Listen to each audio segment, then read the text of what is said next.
2 di tengah-tengah.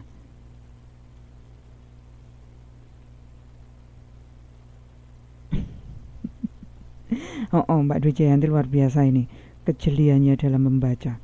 Namun dalam perjalanannya kita ada di halaman 6.4 teman-teman. Namun dalam perjalanannya untuk mencapai tujuan tersebut tujuan apa? Tujuan dari pengawasan, organisasi atau perusahaan seringkali menghadapi beragam masalah, seperti tidak diselesaikannya suatu penugasan, tidak ditepatinya waktu pelaksanaan deadline, penggunaan anggaran yang berlebihan, dan kegiatan-kegiatan lain. Itu bukan hambatan, itu adalah kenapa diperlukan pengawasan, ya kan? Sehingga hambatannya apa? Nah, kalau kemudian kita ditanyain hambatannya apa, ya kita harus tahu dulu mau ngawasinya pakai cara yang mana. Kalau mau mengawasinya, misalnya kita mau pakai cara yang kita cek ya, metode pengawasan itu kan macam-macam. Ada yang silakan dibuka di halaman 6.22 teman-teman. Ataupun kalau di materi kita itu ada di, saya sambil membuka,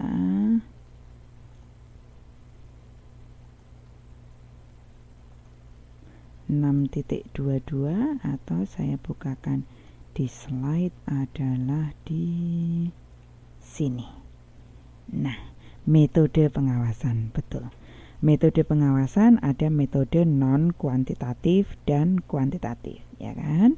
Kalau yang non kuantitatif itu ada yang manajemen by objektif atau MBO. Yang belum tahu definisinya MBO bisa dicek materi sebelumnya, itu ada definisi mengenai MBO.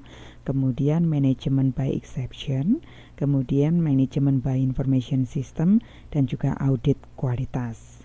Metode pengawasan yang kuantitatif itu bisa dilaksanakan melalui anggarannya, ngecek berdasarkan anggaran, ngecek berdasarkan audit keuangan, ngecek ataupun melakukan pengawasan berdasarkan analisis break even, dan juga analisis rasio keuangan, ya kan? Informasinya kita mengatakan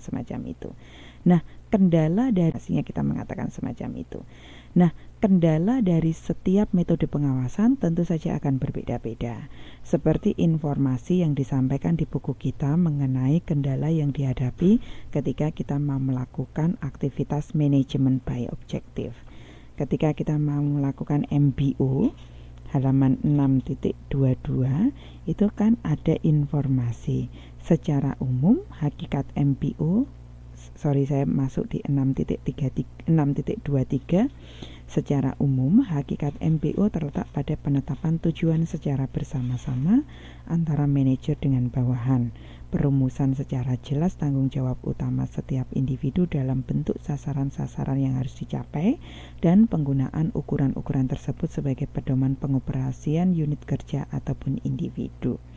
Agar MBO berjalan efektif, maka salah satu hal yang harus dilakukan adalah mengevaluasi pencapaian tujuan yang telah ditetapkan.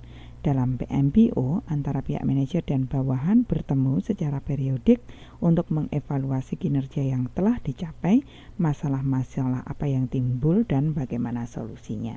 Nah, dari informasi tersebut, maka hambatan yang kita bisa identifikasi kalau kita mau melakukan berdasarkan MBO, salah satunya adalah satu, hambatan yang terkait ketidaksepahaman mengenai tujuan yang akan dicapai. Ketika organisasi tidak sepaham mengenai tujuan yang akan dicapai, tujuan secara umum yang akan dicapai, maka setiap posisi tidak akan bisa mengidentifikasi apa yang harus dia kontribusikan untuk mencapai tujuan tersebut.